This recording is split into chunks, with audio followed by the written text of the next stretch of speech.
Hoy hablamos de cirugía cardíaca y tenemos un extraordinario profesional, un hombre de bien, académico y dedicado a una de las enfermedades, a darle solución, a tratar de disminuir la mortalidad tan alta que existe de las enfermedades cardíacas, el doctor Expedi García. Antes de irnos a la pausa, doctor García, usted decía que hay luz en el camino y entonces ahí nos quedamos con relación a los protocolos que se requieren ya para esas aperturas. Entonces, ¿para cuándo estamos hablando que se reactiva el trabajo de cirugía cardíaca donde usted labora? Sí, antes de eso debo decirte, y me gustaría hacer el comentario a este respecto. Nosotros tuvimos una noticia hace pocas par de semanas de que la Seguridad Social no iba a cubrir las pruebas de PCR a los pacientes que iban a ser sometidos a cirugía electiva. Sí. Para nosotros eso es un duro golpe. Claro. Porque, como te dije ahorita, estos pacientes que tienen una muy alta tasa de complicaciones sin coronavirus, Sí. Entonces teníamos que quitarnos ese lastre de que pudiera haber estado infectado de coronavirus mucho antes de la cirugía. Claro.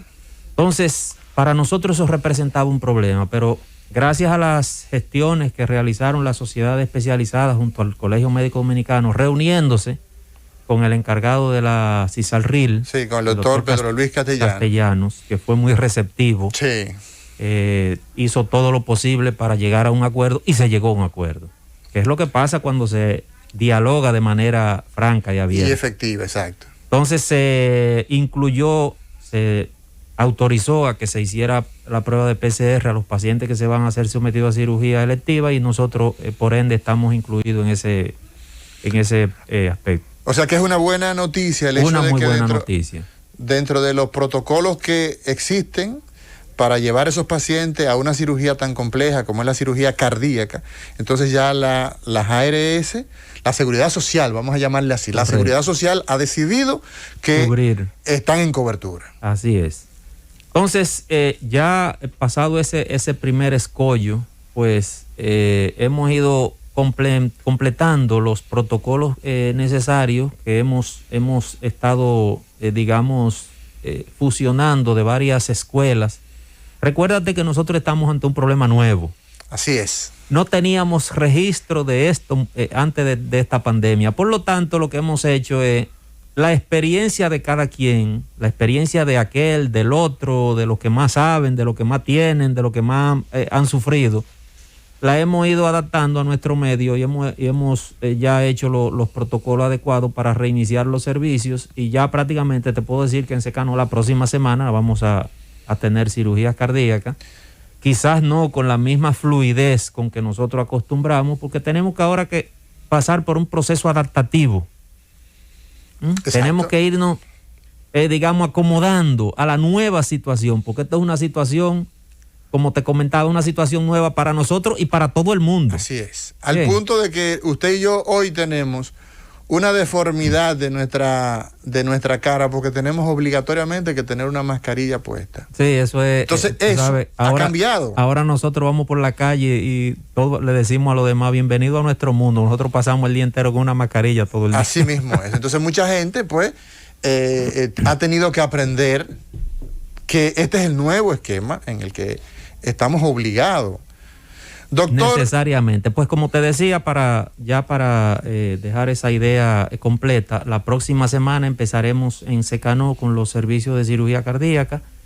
No te puedo dar información de por ejemplo, de cardiología, porque no lo sé, no lo tengo, no soy yo la persona autorizada para dar esas informaciones. Pero ya con el hecho de que tengamos que el hospital, el centro de cirugía cardio-neurooftalmológica, el SECANOF, inicia sus servicios de cirugía cardíaca, ya esa es una noticia muy importante para todos aquellos enfermos, todos aquellos pacientes que están en lista de espera y que entonces se empezarán a someter a la necesaria intervención, porque la cirugía es eso, la cirugía es una etapa obligada en una enfermedad. Si usted puede a través de un ensalmo curar a una gente, pues ensálmelo. Si usted tiene la posibilidad con una pastilla de tratar la enfermedad, pues dele su pastilla, dele su tableta, dele su capleta. Pero si la única vía es la quirúrgica, entonces hay que operar. Doctor, el corazón, ¿cómo se enferma? ¿Cuáles son las enfermedades que típicamente les ocurren al corazón de los humanos? Hoy hablamos con el doctor Expedi García, cirujano cardíaco de la República Dominicana, formado en la madre patria, en España, y profesor, una dilatada carrera a pesar de lo joven que es. Y yo siempre digo, Expedi no llega a los 70 años, un hombre de 40 y mucho, 50 y poco, por ahí anda. 53. 53 años. Sí, sí. Expedi, nos interesaría saber cómo se enferma el corazón, que requiere entonces que un cirujano como tú lo lleve a cirugía. Varias cosas pueden afectar ese músculo, porque el corazón es básicamente eso, músculo. El músculo cardíaco. Sí. Que son fibras musculares estriadas, especializadas. Sí. Recuérdate que nosotros tenemos fibras musculares estriadas en los músculos que nosotros movemos, cuando levantamos un brazo. Son voluntarias, que nosotros le decimos, levántate el brazo y se levanta. Exacto. Fibras musculares lisas, que son las involuntarias, que las tenemos en el intestino y muchísimos otros, en las glándulas y muchísimos otros. Pero el corazón tiene un contenido, es un órgano compuesto por fibras musculares estriadas, pero involuntarias. Exacto, no le podemos decir al corazón, párate ahí. Ni acelérate ni disminuye. No. Son fibras musculares, a pesar de ser estriadas, son involuntarias. Es un tejido sumamente especializado. Exacto. Con una conducción propia. Un sistema tiene su planta eléctrica. También tiene su gitabo, su punta cata. Eso mismo.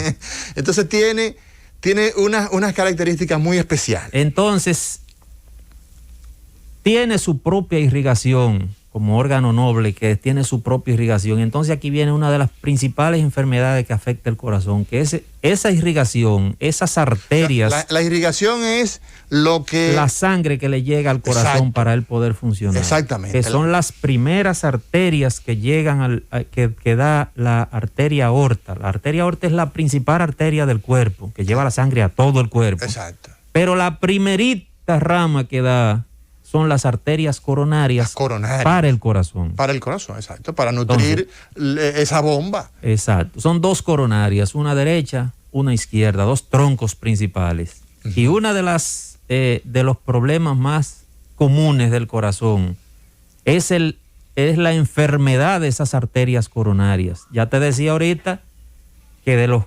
aproximadamente 18 millones, pacientes más, pacientes menos, que mueren al año de enfermedad cardiovascular, aproximadamente unos 8 y pico, 9 de esas muertes ocurren por enfermedad de esas arterias coronarias. De esas arterias, o sea que estamos hablando que eso es 1A en la especialidad que usted desarrolla, que usted hace, la cirugía cardíaca.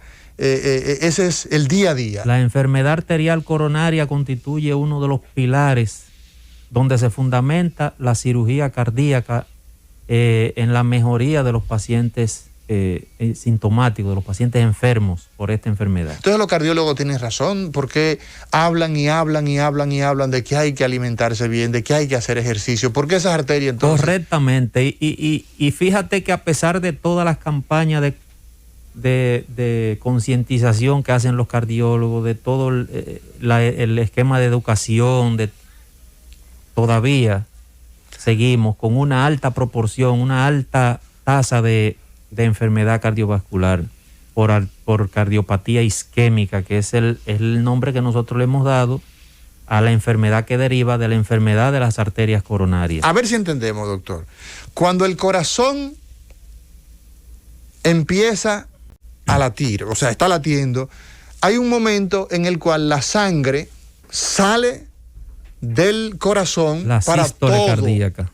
Y se llama sístole, ¿verdad? Que es la contracción de los ventrículos. Digamos como que se exprimen los ventrículos, ¿verdad? Se aprietan y sale entonces sangre hacia las arterias, la arteria aorta para todo el cuerpo y hacia la pulmonar, ¿verdad? Para los pulmones. Para los pulmones. Bien, a la gente probablemente lo que le interesa es esto. Entonces, se produce la circulación del corazón, o sea, la irrigación del corazón por las arterias coronarias. Esas arterias entonces van a irrigar, van a nutrir, van a alimentar todo el corazón. músculo cardíaco. Exacto. Entonces, ¿dónde viene la enfermedad? Una vez que esas arterias nacen de los muy conocidos senos de Valsalva, Sí, son 3. sí, Uno para la coronaria izquierda, sí. que nosotros le decimos coronariano izquierdo, Exacto. uno para la coronaria derecha, que nosotros le llamamos coronariano derecho, Ajá. y uno que no tiene a nadie, Exacto. se llama no coronariano. Exacto. Entonces, inmediatamente esas arterias nacen, desde ahí pueden empezar a enfermarse y dar lugar a patología isquémica grave, severa, como son la enfermedad de los ostium coronarios, o sea, los hoyitos, donde nacen las arterias coronarias. Se llena eso, esa parte se llena de calcio, se impregna de calcio, estrecha la luz por donde va la sangre hacia la arteria coronaria, entonces nosotros decimos enfermedad de los ostium. Y eso entonces impide que la sangre llegue a las coronarias, impide que llegue al resto del músculo cardíaco. Y eso entonces se expresa muchas veces porque cuando el corazón no recibe irrigación, entonces en un momento determinado, si la falta es muy importante, entonces produce el dolor en el pecho, ¿no? Viene el dolor, viene la claudicación, el paciente empieza a caminar y de buena tiene que pararse porque no puedo más. Viene la disnea, que significa que el paciente tiene falta de aire, ya no, camino hasta allí, ya no puedo respirar. Entonces, ya esa es la alarma del organismo que te está diciendo, tengo un problema. Okay. Averigua. Entonces, se hizo toda la investigación respecto de esas coronarias y se determinó que esa persona tiene enfermedad coronaria, ¿verdad? Y que no hay posibilidad con pastilla ni con ensalmo ni hay botella que pueda usted usar para tratar este problema. ¿En cuáles condiciones llega ese paciente que hay que llevarlo a cirugía o hay otra opción desde el punto de vista de tratamiento? Ese paciente, antes de llegar a cirugía, primero pasa por una serie de etapas. Pasa por la primera etapa, que es el cardiólogo que lo investiga, que lo estudia, que le hace un electro y se da cuenta porque hay cambios en el electrocardiograma. O sea, el electro lo que marca es la información de esa planta de electricidad que tiene ese corazón. Entonces, hay fallos. Hay fallos ahí. Hay fallos a consecuencia de la enfermedad isquémica. El cardiólogo lo detecta. Y te dice, mira, aquí en el electro, aquí hay problemas. Pero también ese cardiólogo, en algunas circunstancias, manda a ese paciente a hacer una prueba de esfuerzo, que es ponerlo a hacer ejercicio, a ver hasta dónde ese corazón soporta. Eso se hace normalmente en una caminadora, doctor, ¿verdad? Se hace en una caminadora, lo hacen, se hacen en un área de prueba de esfuerzo, cardiólogos controlados, monitorizados, y se van dando cuenta segundo a segundo de los cambios que presenta ese paciente hasta el momento, óyeme, ya paramos aquí, porque ya seguir de aquí en adelante es riesgoso, y entonces el cardiólogo interpreta esto, óyeme, está teniendo, haciendo fallos, haciendo trastornos eléctricos debido a la cardiopatía isquémica.